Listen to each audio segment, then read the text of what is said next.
আবু দাউদ শরীফের 1479 নম্বর হাদিসে রাসূলুল্লাহ সাল্লাল্লাহু আলাইহি সাল্লাম বলেন, আদ-দুআ হুয়াল ইবাদাতু, দোয়াটাই হলো মূল ইবাদত।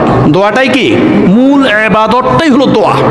আপনি নামাজের মধ্যে যতগুলো সূরা, কেরাত, দোয়া, দরুদ, তাসবিহ, তাহলিল পড়েন, এগুলো যদি অর্থ বুঝতেন যে এই নামাজটা পুরোটাই দোয়া। সুবহানাল্লাহ বলেন। আদ-দুআ হুয়াল ইবাদাতু, সূরা ফাতিহা পুরোটাই তো দোয়া।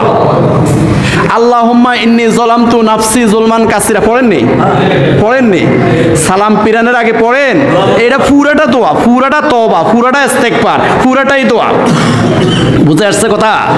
তো এই জন্য রাসূলুল্লাহ সাল্লাল্লাহু আলাইহি সাল্লাম বলেন, আবু দাউদ শরীফের 1479 নম্বর হাদিস, আদ-দুআ হুয়াল ইবাদাতু, যে দোয়াটাই হলো মূল ইবাদত। তিরমিজি শরীফের 3371 নম্বর হাদিস, রাসূলুল্লাহ সাল্লাল্লাহু আলাইহি সাল্লাম বলেন, আদ-দুআ মুখুল ইবাদাতে, দোয়াটা হলো ইবাদতের মূল, ইবাদতের মগজ হলো দোয়া। আপনি সারা দিন কোরআন তেলাওয়াত করলেন অথবা আপনি বিভিন্ন জিকির আজকার করেছেন, কিন্তু আল্লাহর কাছে কিছু চাইলেন না, তাহলে আপনার এই ইবাদতটা অসম্পূর্ণ রয়ে গেল। রাসূলুল্লাহ সাল্লাল্লাহু আলাইহি সাল্লাম বলেন, আদ-দুআ মুখুল ইবাদাতে, ইবাদতের মগজ, ইবাদতের মূল হলো দোয়া। বেশি বেশি করে আল্লাহর কাছে দোয়া করতে হবে। মাল্লাম ইয়াসআলিল্লাহ ইয়াগদাবু আলাইহি, যারা দোয়া করে না, আল্লাহর কাছে চায় না, আল্লাহ তাদের উপর রাগান্বিত হয়ে যায়। নাউজুবিল্লাহ বলেন। প্যারে হাজরিন, রাসূলুল্লাহ সাল্লাল্লাহু আলাইহি সাল্লাম বলেন, আশরাফুল ইবাদাতে আদ-দুআ। ইমাম বুখারীর আদাবুল মুফরাদের 718 নম্বর হাদিস, রাসূলুল্লাহ সাল্লাল্লাহু আলাইহি সাল্লাম বলেন, আশরাফুল ইবাদাতে আদ-দুআ, সর্বশ্রেষ্ঠ ইবাদত হলো দোয়া। আপনি যত ইবাদত করেন এই পৃথিবীর মধ্যে, আপনি সাবালক হওয়ার আগে পরে মৃত্যু পর্যন্ত যত ইবাদত করেছেন, যত ইবাদত করবেন, তার মধ্যে সর্বশ্রেষ্ঠ ইবাদত হলো আল্লাহর কাছে দোয়া করা। আল্লাহর কাছে কি করা? এই হাদিসখানা ইমাম বুখারীর আদাবুল মুফরাদের 718 নম্বর হাদিস, আশরাফুল ইবাদাতে আদ-দুআ, সর্বশ্রেষ্ঠ ইবাদত হলো আল্লাহর কাছে দোয়া করা। কারণ দোয়া করলে নিজেকে নমনীয় ভাবে প্রকাশ করে, নিজে যে আমি যে আল্লাহর কাছে বিনয়ী, আচ্ছা এমনি একটা ধরেন, যেমন আপনি অনেক বড় লোক, আপনার কাছে টাকা আছে, পয়সা আছে, যেইভাবে হোক আল্লাহ আপনাকে অনেক বড় কোটিপতি বানিয়েছে, কিন্তু এলাকার মানুষ যদি আপনার কাছে না আসে, বুঝলেন কিছু? এলাকার মানুষ আপনার কাছে আসলো না, খুঁজলো না, যাকাতের জন্য আসে না, ফেতরার জন্য আসে না, শাড়ির জন্য আসে না, লুঙ্গির জন্য আসে না, ইফতারের জন্য আসে না, কিচ্ছুর জন্য আসে না, তাহলে আপনার কাছে কেমন লাগবে? আপনার কাছে কেমন লাগবে? এত কোটি টাকার মালিক, কোনো গরিব মানুষ আমার কাছে আসতেছে না, কেউ আমার কাছে আসতেছে না, আমার কাছে কোনো সাহায্য সহযোগিতার জন্য আসে না। আমার ভাইয়েরা, আল্লাহ পাক রব্বুল আলামিন এমন এক দাতা, এমন এক মহান রব্বুল আলামিন, এমন এক দাতা রব্বুল আলামিন, ওনার ব্যাপারে রাসূলুল্লাহ সাল্লাল্লাহু আলাইহি ওয়াসাল্লাম বলতেছেন, মাল্লাম ইয়াসআলিল্লাহ ইয়াগদাবু আলাইহি, যারা আল্লাহর কাছে দোয়া করে না, যারা আল্লাহর কাছে মুনাজাত করে না, যারা আল্লাহর কাছে চায় না, আল্লাহ তাদের উপরে রাগান্বিত হয়ে যান। নাউজুবিল্লাহ বলেন।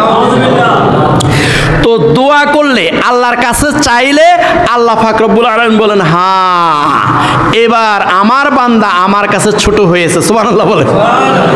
আমার বান্দা আমার কাছে নমনীয় হয়েছে, আমার বান্দা আমার কাছে বিনয়ী হয়েছে, অতএব আল্লাহ পাক রব্বুল আলামিন তার উপর সন্তুষ্ট হয়ে যায়। সুবহানাল্লাহ। এই জন্য বেশি বেশি করে দোয়া করতে হবে, বেশি বেশি করে মুনাজাত করতে হবে, বেশি বেশি আল্লাহর কাছে চাইতে হবে, আল্লাহ খুশি হন।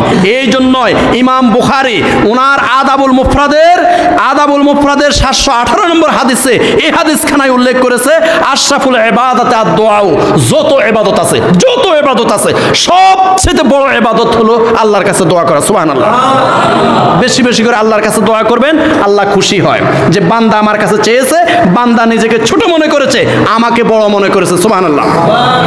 হযরত আইয়ুব আলাইহিস সালাতু ওয়াস সালাম, উনি একটা মহা বিপদে পড়েছেন। উনি রোগাক্রান্ত হয়ে এত বেশি আক্রান্ত হয়েছেন, ওনার স্ত্রী রহিমা ছাড়া আর 3 জন স্ত্রী চলে গেছে। ওনার ওনার সমস্ত ছেলে মেয়েগুলা বিল্ডিং এর ছাদ ভেঙে পড়ে সবাই মারা গেছে। ওনার সমস্ত ফসলগুলো আগুনে পুড়ে ছাই হয়ে গেছে। এরপরে ওনার দেহের দুর্গন্ধের কারণে ওনার রাজত্ব পর্যন্ত চলে গেছে।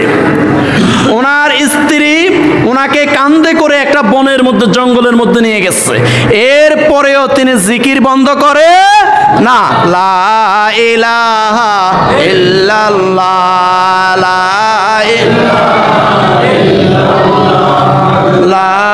ইলাহা ইল্লাল্লাহ, লা ইলাহা ইল্লাল্লাহু মুহাম্মাদুর রাসূলুল্লাহ সাল্লাল্লাহু আলাইহি ওয়াসাল্লাম।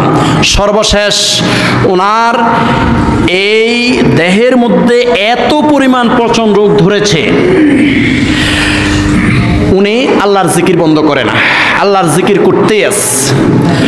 যখন জিহ্বার মধ্যে যখন পচন রোগ ধরেছে, তখন আল্লাহর কাছে একটা ফরিয়াদ করেছেন, আল্লাহর কাছে দোয়া করেছেন। কি করেছেন? কি করেছেন? দোয়া করেছেন।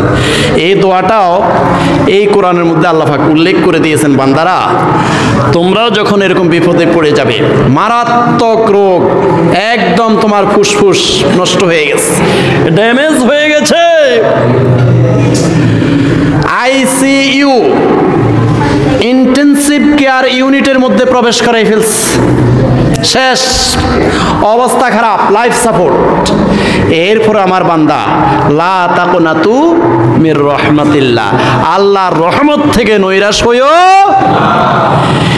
এই হযরত আইয়ুব আলাইহিস সালামের দোয়াটাও আল্লাহ পাক রব্বুল আলামিন এই কোরআনের মধ্যে উল্লেখ করে দিয়েছেন। আল্লাহ পাক রব্বুল আলামিন বলেন সূরা আম্বিয়ার 83-84 নম্বর আয়াত, ওয়া আইয়ুবা ইয নাদা রাব্বাহু আন্নী মাসসানিয়াদ দুররু ওয়া আনতা আরহামুর রাহিমিন। ওয়া আইয়ুবা, সেই আইয়ুব আলাইহিস সালাতু ওয়াস সালামের কথা তোমরা স্মরণ করো। যখন আইয়ুব আলাইহিস সালাতু ওয়াস সালাম ইয নাদা রাব্বাহু, উনি যখন সব হারিয়ে সর্বশান্ত হয়ে অবশেষে নাদা রব্বাহু, কাকে ডাক দিয়েছে? কাকে ডাক দিয়েছে? ইজ নাদা রব্বাহু, তখন তিনি আল্লাহকে ডাক দিয়েছেন, আন্নী মাসসানিয়াদ দুররু ওয়া আনতা আরহামুর রাহিমিন। ইউনূস আলাইহিস সালাম আল্লাহকে ডাক দিয়ে কি বলেছেন, কি দোয়াটা করেছেন? হযরত আইয়ুব আলাইহিস সালাম বলতেছেন, আন্নী, আল্লাহ নিশ্চয়ই আমি, মাসসানিয়াদ দুররু, আমাকে নিশ্চয়ই আমাকে একটু ক্ষতি স্পর্শ করেছে। সুবহানাল্লাহ বলেন।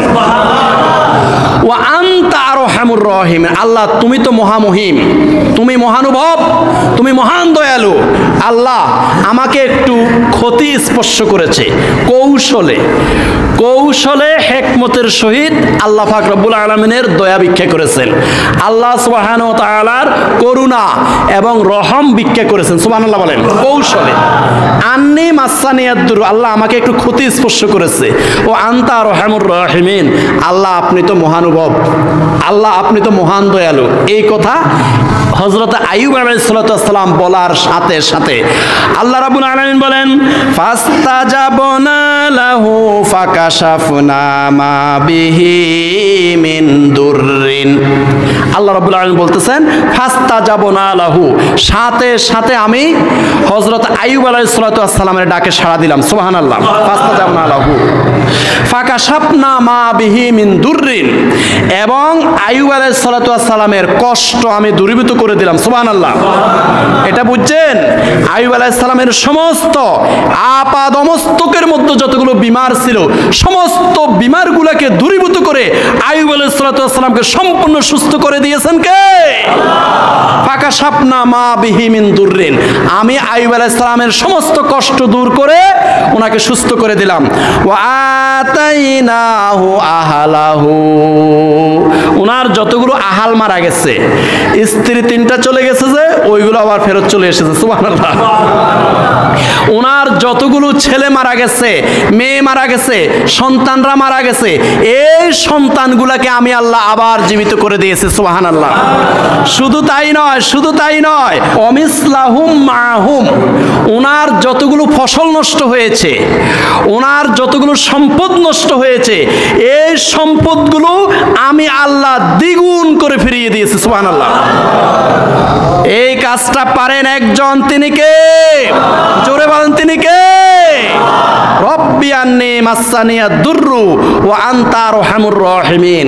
আরে ভাই, আপনার মাকে লাইফ সাপোর্টে ঢুকাই ফেলছে, হতাশ হয়ে গেছেন, মরে গেছে, কবর খুঁড়তেছেন, কলা পাতা কাটতেছেন, বাঁশ কাটতেছেন। আমার স্ত্রীরে লাইফ সাপোর্টে ঢুকাই ফেলছে, আপনি কলা পাতা কাটা শুরু করছেন। আপনি কোরআনের বাড়িতে আসছেন, এখানে একটু আসেন, দেখেন আইয়ুব আলাইহিস সালাতু ওয়াস সালামের সমস্ত শরীর একদম ক্ষতবিক্ষত হয়ে গেছে, জিহ্বার মধ্যে পর্যন্ত ক্ষত ধরে ফেলেছে। এরপরে দোয়া করেছে, রব্বি আন্নী মাসানিয়া দুররু ওয়া আনতা আরহামুর রাহিমিন। আল্লাহ আমাকে ক্ষতি স্পর্শ করেছে, তুমি তো মহামহিম, তুমি দয়ালু, তুমি মহান দয়ালু। এই কথাটা বলার সাথে সাথে আইয়ুব আলাইহিস সালামকে সুস্থ করে দিয়েছে কে? সেই আল্লাহ কি এখনো আছে না নাই? আমার ভাইয়েরা, এই জন্য আমরা যত বড় বিপদে পড়ি না কেন, আমরা একজনকে ডাকবো, তিনি কে? আর কাউকে ডাকবো না, আর কারো সাহায্য আমরা কামনা করব না। রাসূলুল্লাহ সাল্লাল্লাহু আলাইহি ওয়াসাল্লাম একটা রুগী দেখতে গেছেন, একটা রুগী। যাই দেখলেন যে রুগীটা একদম হাড্ডিসার, রুগীটার দেহের মধ্যে কোনো গোশত বলতে নাই, হাড্ডি সার হয়ে গেছে। লা ইয়ামুতু ফিহা ওয়ালা ইয়াহইয়া, এটা মরেও না বাঁচেও না, মরেও না বাঁচেও না, এত কষ্ট পাইতেছে। রাসূলুল্লাহ সাল্লাল্লাহু আলাইহি ওয়াসাল্লাম বললেন, ও আল্লাহর বান্দা, হে আমার সাহাবী, তুমি আল্লাহর কাছে কোনো দোয়া করেছো, বিশেষ কোনো দোয়া করেছো? তখন সাহাবী রাদিয়াল্লাহু তাআলা আনহু বললেন, ইয়া রাসূলুল্লাহ সাল্লাল্লাহু আলাইহি ওয়াসাল্লাম, আমি আল্লাহর কাছে একটা দোয়া করেছি, আল্লাহ আখিরাতে কষ্ট দিও না, যা কষ্ট দিবা দুনিয়াতে দিয়ে দাও, আমাকে পরকালে কোনো শাস্তি দিও না, যা শাস্তি দেওয়ার দুনিয়াতে দিয়ে দাও। রাসূলুল্লাহ সাল্লাল্লাহু আলাইহি ওয়াসাল্লাম বললেন, সুবহানাল্লাহ সুবহানাল্লাহ সুবহানাল্লাহ, ও আল্লাহর বান্দা, ও আল্লাহর বান্দা, তুমি এটা কি করেছো? এই দোয়া কেন করেছো? যেই আল্লাহ আখিরাতে তোমাকে সুখ দিতে পারে, সেই আল্লাহ এই দুনিয়াতে সুখ দিতে পারে না? যেই আল্লাহ আখিরাতে তোমাকে শান্তি দিতে পারে, সেই আল্লাহ দুনিয়াতে শান্তি দিতে পারে না? যেই আল্লাহ আখিরাতে তোমাকে নাজ নেয়ামত দিয়ে সুখে শান্তিতে রাখতে পারে, সেই আল্লাহ দুনিয়ার মধ্যেও নাজ নেয়ামত দিয়ে সুখে শান্তিতে রাখতে পারে না? সাহাবী রাদিয়াল্লাহু তাআলা আনহু বললেন, ইয়া রাসূলুল্লাহ সাল্লাল্লাহু আলাইহি সাল্লাম, হ্যাঁ আল্লাহ তো পারেন। রাসূলুল্লাহ সাল্লাল্লাহু আলাইহি সাল্লাম বললেন, তাহলে তুমি এইভাবে দোয়া করেছো কেন? তাহলে তুমি এইভাবে দোয়া করেছো কেন? সূরা বাকারা 201 নম্বর আয়াত। আল্লাহ পাক রব্বুল আলামিন বলেন, ফামিনান নাসি মান ইয়াকুলু রব্বানা আতিনা ফিদ দুনিয়া ওয়া মা লাহু ফিল আখিরাতি মিন খলাক। আল্লাহ পাক রব্বুল আলামিন বললেন যে ফামিনান নাসি মান ইয়াকুলু, মানুষের মধ্যে কিছু হতভাগা মানুষ আছে, তারা সঠিকভাবে মুনাজাত করতে পারে না, সঠিকভাবে দোয়া করতে জানে না। আল্লাহ পাক বলতেছেন, আল্লাহ পাক বলতেছেন, ফামিনান নাসি মান ইয়াকুলু, মানুষের মধ্যে কিছু হতভাগা মানুষ আছে, তারা এইভাবে দোয়া করে। কিভাবে? রব্বানা আতিনা ফিদ দুনিয়া, আল্লাহ দুনিয়া দাও, দুনিয়া দাও, বাড়ি দাও, গাড়ি দাও, নারী দাও, সুখ দাও, শান্তি দাও, আমাকে 10টা বাড়ির মালিক বানিয়ে দাও, 50টা গাড়ির মালিক বানিয়ে দাও, 30টা গার্মেন্টসের মালিক বানিয়ে দাও, শুধু দুনিয়া চায়, শুধু দুনিয়া চায়, শুধু দুনিয়া চায়। আল্লাহ পাক বলতেছেন, ফামিনান নাসি মান ইয়াকুলু, কিছু হতভাগা মানুষ এইভাবে দোয়া করে, রব্বানা আতিনা ফিদ দুনিয়া, শুধু দুনিয়া দাও, শুধু দুনিয়া দাও, আখিরাতের জন্য একটু দোয়া করে না, পরকালের জন্য একটু মুনাজাত করে না, আল্লাহর কাছে পরকালের সুখ শান্তি সম্পর্কে কোনো দোয়াই করে না। ওয়া মা লাহু ফিল আখিরাতি মিন খলাক, হে রাসূল সাল্লাল্লাহু আলাইহি ওয়াসাল্লাম তাদেরকে বলে দেন যারা শুধু দুনিয়ার দোয়া করে আখিরাতের দোয়া করে না, আখিরাতের সুখ শান্তির দোয়া করে না, এদেরকে বলে দেন ওমা লাহু ফিল আখিরাতি মিন খলাক, তাদের জন্য আখিরাতে কোনো হিস্সা নাই, আখিরাতের কোনো হিস্সা তাদের জন্য বাজেট আমি করি নাই। কারণ তারা শুধু মুনাজাতের মধ্যে দোয়ার মধ্যে দুনিয়া চেয়েছে, আখিরাতের সুখ শান্তি, কবরের শান্তি, কবরের আযাব থেকে মুক্তি, হাসরের ময়দানের কঠিন ভয়াবহ পরিস্থিতি থেকে মুক্তি, জাহান্নাম থেকে মুক্তি তারা চায় নাই। তাদেরকে বলে দেন ফামা লাহু ফিল আখিরাতি মিন খলাক, আখিরাতে পরকালে তাদের জন্য কোনো কিছুই বাকি রইবে না, একদম কিছুই তাদের জন্য থাকবে না। ومنهم من يقول ربنا آتنا في الدنيا حسنة وفي الآخرة حسنة وقنا عذاب النار। এবার আল্লাহ রাব্বুল আলামিন বলতেছেন অমিনহুম মান ইয়াকুলু, কিছু জ্ঞানী মানুষ আছে, বুদ্ধিমান মানুষ আছে। অমিনহুম মান ইয়াকুলু, কিছু বুদ্ধিমান মানুষ, জ্ঞানী মানুষ আছে, তারা এইভাবে দোয়া করে রব্বানা আতিনা ফিদ দুনিয়া হাসানাতান, আল্লাহ দুনিয়ার সুখ দাও, দুনিয়ার শান্তি দাও, দুনিয়ার নাজ নেয়ামত দিয়ে আমাকে ধন্য করে দাও, অফিল আখিরাতে হাসানাতান, আল্লাহ আখিরাতের সুখ শান্তি দিও, আল্লাহ তুমি আমাকে ধন্য করে দিও, সুবহানাল্লাহ। ওয়াকিনা আযাবান নার, এবং জাহান্নামের আগুন থেকে আল্লাহ তুমি আমাকে রক্ষা করিও। এখানে মোট তিনটা, রব্বানা আতিনা ফিদ দুনিয়া হাসানাতান, দুনিয়ার সুখ শান্তি দাও, দুনিয়ার নাজ নিয়ামত দাও, অফিল আখিরাতে হাসানাতান, আখিরাতের সুখ শান্তি দাও, আখিরাতের নাজ নিয়ামত দাও, ওয়াকিনা আযাবান নার, এবং জাহান্নাম থেকে মুক্তি দান করো। এই দোয়াটার ভিতরে তিনটা দোয়া আছে আমার ভাইরা। এই জন্য যারা হজে গিয়েছেন আপনারা অবশ্যই জানেন হজের মধ্যে সবচেয়ে বেশি যে দোয়াটা করতে হয় সেই দোয়াটা হলো রব্বানা আতিনা ফিদ দুনিয়া হাসানা ওয়া ফিল আখিরাতি হাসানাতাও ওয়া কিনা আযাবান নার। হজের মধ্যে সবচেয়ে বড় দোয়া, সবচেয়ে বেশি বেশি যে দোয়াটা করতে হয় সেই দোয়াটা হলো রব্বানা আতিনা, এই দোয়াটা। কারণ এটার মধ্যে তিনটা দোয়া আছে, দুনিয়ার সুখ শান্তি, আখিরাতের সুখ শান্তি এবং জাহান্নাম থেকে মুক্তি। এই তিনটা দোয়াই এটার ভিতরে থাকার কারণে হাজী সাহেবরা সবচেয়ে এই দোয়াটাই বেশি করে। কথা বলেন ঠিক কিনা? যারা হজে গিয়েছেন তারা বলেন, কথা বলেন ঠিক কিনা? এই দোয়াটাই সবচেয়ে বেশি করে। রাসূলুল্লাহ সাল্লাল্লাহু আলাইহি ওয়াসাল্লাম বলেন ইন্নাল্লাহা লা ইয়াত্তালিউ ফি লাইলাতিন নিসফি মিন শাবান ফায়াগফিরু লিজামিই খালকিহি ইল্লা লিমুশরিকিন আও মুশাহিনিন। ইবনে মাজাহ শরীফে 1390 নম্বর হাদিস। রাসূলুল্লাহ সাল্লাল্লাহু আলাইহি ওয়াসাল্লাম বলেন ইন্নাল্লাহা লা ইয়াত্তালিউ ফি লাইলাতিন নিসফি মিন শাবান, শাবান মাসের মধ্যরাত্রে, শাবান মাসের 14 তারিখ দিবাগত রাত্রে আল্লাহ সুবহানাহু ওয়া তাআলা উদয় হন। আল্লাহ সুবহানাহু ওয়া তাআলা দয়ার দৃষ্টিতে, ক্ষমার দৃষ্টিতে বান্দাদের দিকে তাকান। সুবহানাল্লাহ বলেন। ইন্নাল্লাহা লা ইয়াত্তালিউ ফি লাইলাতিন নিসফি মিন শাবান, প্রথম আসমানে অবতরণ করে বান্দাদের দিকে দয়ার দৃষ্টিতে তাকান। ফায়াগফিরু লিজামিই খালকিহি, আল্লাহ সুবহানাহু ওয়া তাআলা ওনার সমস্ত সৃষ্টিকুলকে এই রাত্রে ক্ষমা করে দেন। সুবহানাল্লাহ। ইল্লা লিমুশরিকিন আও মুশাহিনিন, দুই ধরনের ব্যক্তিকে আল্লাহ পাক ক্ষমা করে না। দুই ধরনের হতভাগাদেরকে আল্লাহ পাক রব্বুল আলামিন ক্ষমা করেন না। দুই ধরনের অভাগা, হতভাগা, এই ধরনের ব্যক্তিদেরকে আল্লাহ পাক ক্ষমা করে না। ইল্লা লিমুশরিকিন, একটা হলো মুশরিক, আও মুশাহিনিন, আরেকটা হলো মুশাহিন।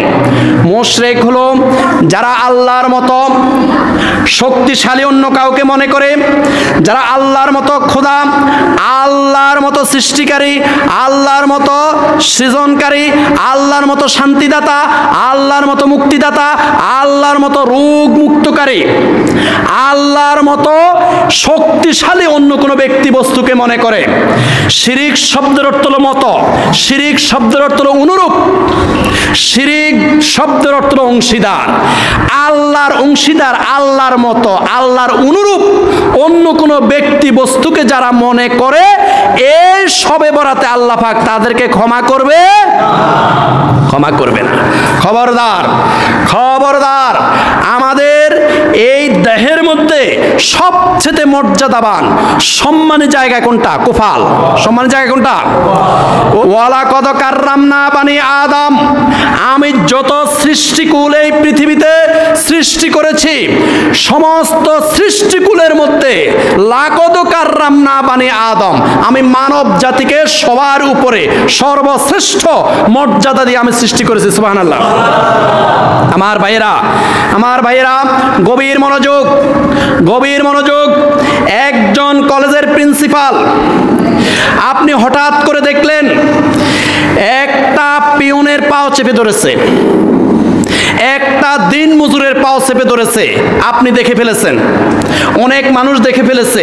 একজন কলেজের প্রিন্সিপাল একটা দিন মজুরের, রিক্সাওয়ালার অথবা একটা পিয়নের পাও চেপে ধরেছে। তাহলে পরের দিন ফেসবুকে কি আসবে? সারা পৃথিবীর সকল প্রিন্সিপালকে উনি কলঙ্কিত করেছে, এ কথা আসবে না? এ কথা আসবে না? আপনার ফেসবুকের মধ্যে স্ট্যাটাস আসবে, হাজার হাজার লক্ষ লক্ষ স্ট্যাটাস আসবে। কি আসবে? সারা পৃথিবীর প্রিন্সিপালদেরকে তিনি অপমান করেছেন। একজন কলেজের প্রিন্সিপাল হয়ে একটা রিক্সাওয়ালা ঠ্যাং চেপে ধরেছে, একজন কলেজের প্রিন্সিপাল হয়ে একটা দিন মজুরের পাও চেপে ধরেছে, একটা পিয়নের, একটা দপ্তরির পাও চেপে ধরেছে। অতএব উনি প্রিন্সিপাল নামের কলঙ্ক। উনি সারা পৃথিবীর সকল প্রিন্সিপালকে উনি অপমানিত করেছে। আল্লাহ পাক রব্বুল আলামিন বলেন, লাকাদ কাররামনা বানি আদম। এ বান্দারা, তোমাদেরকে আমি সর্বশ্রেষ্ঠ সৃষ্টি হিসাবে সৃষ্টি করেছি। আমার যত সৃষ্টি আছে, আরশ, কুরসি, লৌহ কলম, মানব দানব, গাছপালা, নদী নালা, সূর্য চন্দ্র নক্ষত্র, যত সৃষ্টি আছে, সকল সৃষ্টির ঊর্ধ্বে সর্বশ্রেষ্ঠ সৃষ্টি হিসাবে আমি মানব জাতিকে সৃষ্টি করেছি। সুবহানাল্লাহ। অতএব বান্দা, অতএব বান্দা, একজন প্রিন্সিপাল যদি তার অধীনস্থ কোনো পিয়নের পাও চেপে ধরে, এটা যদি অন্যায় হয়, এটা যদি অন্যায় হয়, আমি সারা পৃথিবীর শ্রেষ্ঠ সৃষ্টি হিসাবে তোমাকে সৃষ্টি করেছি। অতএব এই শ্রেষ্ঠ সৃষ্টি যদি কোনো চন্দ্রের কাছে, সূর্যের কাছে, কোনো তুলসী গাছের কাছে, গরুর কাছে, কোনো মূর্তির কাছে, কোনো পুতুলের কাছে, কোনো পীরের কাছে, কোনো মাজারের কাছে, কোনো কবরের কাছে যদি মাথা নত করে, সারা পৃথিবীর মানব জাতিকে অসম্মান করা হলো। কথা বলেন ঠিক কিনা? এই পৃথিবীর যা কিছু দেখতেছেন, চন্দ্র, সূর্য, গ্রহ, নক্ষত্র, আকাশ বাতাস, নদ নদী, খাল বিল, এই তুলসী গাছ, এই গরু, যা কিছু দেখতেছেন, এগুলো মানুষের খাদেম হিসেবে সৃষ্টি করেছে। আল্লাহ যে খলাকা লাকুম মা ফিল আরদে জামিআ, একদম ডাইরেক্ট কোরআনের আয়াত। আল্লাহ পাক বলতেছেন, আল্লাযী খলাকা লাকুম মা ফিল আরদে জামিআ। এই বান্দা, এই দুনিয়ার মধ্যে তুমি কি কি দেখতেছো? চন্দ্র দেখতেছো? এই চন্দ্র তোমার খাদেম। এই চন্দ্রের কারণে আমি সমুদ্রের মধ্যে জোয়ার বাটা সৃষ্টি করি তোমাদের জন্য। সুবহানাল্লাহ। আরে বেটা, চন্দ্র তো তোমাদের খাদেম হিসাবে আমি বানাইলাম। এই চন্দ্রের কাছে কেন তুমি মাথা নত করো? এটা তোমার খাদেম। একজন প্রিন্সিপাল যদি তার খাদেম পিয়নের কাছে মাথা নত করে, একজন প্রিন্সিপাল যদি তার দপ্তরের কাছে মাথা নত করে, সারা পৃথিবীর প্রিন্সিপালকে অপমান করা হলো। এই চন্দ্রকে তোমার খাদেম হিসাবে বানিয়েছি, এই চন্দ্রের কাছে কেন তুমি মাথা নত করলা? এই বান্দা, সূর্য দেখতেছে পৃথিবী থেকে, আল্লাযী খলাকা লাকুম মা ফিল আরদে জামিআ। এই পৃথিবীর মধ্যে যা কিছু দেখতেছো সব তোমার খাদেম। এই সূর্যটাও তোমার খাদেম। এই বেটা, তুমি সূর্যের কাছে কেন মাথা নত করেছো? এই সূর্যের কারণে, এই সূর্যের কারণে গাছ তার খাদ্য সৃষ্টি করে, খাদ্য তৈরি করে। এই সূর্যের আলো না থাকলে গাছ এই পৃথিবীতে হইতো না। এই গাছ তোমার জন্য সৃষ্টি করেছি।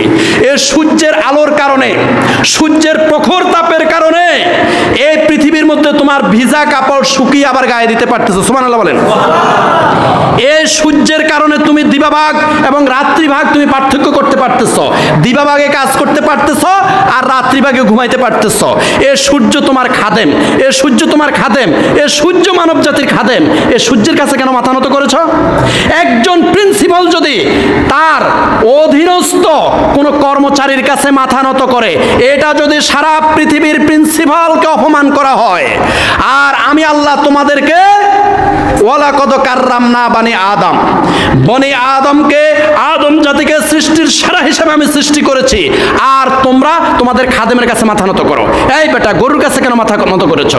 এই বেটা, এই মানব জাতি, এই গরুর মাংস তোমরা খাবে, এই গরুর দুধ খাবে, এই গরুর হাড্ডি দিয়ে সার বানাবে, এই গরুর গোবর দিয়ে সার বানাবে, এই বেটা চামড়া দিয়ে তোমরা জুতা বানাবে, এই গরু তো তোমাদের খাদেম, এই গরুর কাছে কেন মাথা নত করেছো? নাউজুবিল্লাহ বলেন। সারা পৃথিবীর মানব জাতিকে তোমরা অসম্মান করেছো। ওয়ালাকাদ কাররামনা বানি আদম, সারা পৃথিবীর মানব জাতিকে আমি শ্রেষ্ঠ সৃষ্টি হিসাবে সৃষ্টি করেছি, তোমরা গরুর কাছে কেন মাথা নত করেছো? আমার ভাইয়েরা, কোনো একজন প্রিন্সিপাল যদি মাথা নত করতেই হয় কোনো একটা কারণে, তাহলে প্রিন্সিপালের উপরে কি আছে? টিএনও আছে, থানা নির্বাহী অফিসার আছে না? ওনার উপরে কি আছে? ডিসি আছে, ডিসি আছে না? তাহলে প্রিন্সিপাল যদি মাথা নত করতে হয়, তার উপদস্থ কোনো কর্মকর্তার কাছে মাথা নত করা যাবে। কথা বলেন ঠিক কিনা? তাহলে সারা বিশ্ব ব্রহ্মাণ্ডের মধ্যে যত সৃষ্টি আছে, এই সৃষ্টির শ্রেষ্ঠ সৃষ্টিকে মানুষ, শ্রেষ্ঠ সৃষ্টিকে, আর মানুষের উপরে কে আছে? তাহলে এই বান্দা, মানুষ যদি মাথা নত করতে হয়, মানুষের উপরে যিনি আছেন তার কাছে মাথা নত করবে। সুবহানাল্লাহ। বুঝে আসে নাই? আর কিভাবে বুঝায় আল্লাহর বান্দারা? আর কিভাবে বুঝায়? এই আল্লাহর বান্দারা, একজন প্রিন্সিপাল যদি মাথা নত করতে হয়, তার উপদস্থ কোনো অফিসারের কাছে মাথা নত করবে।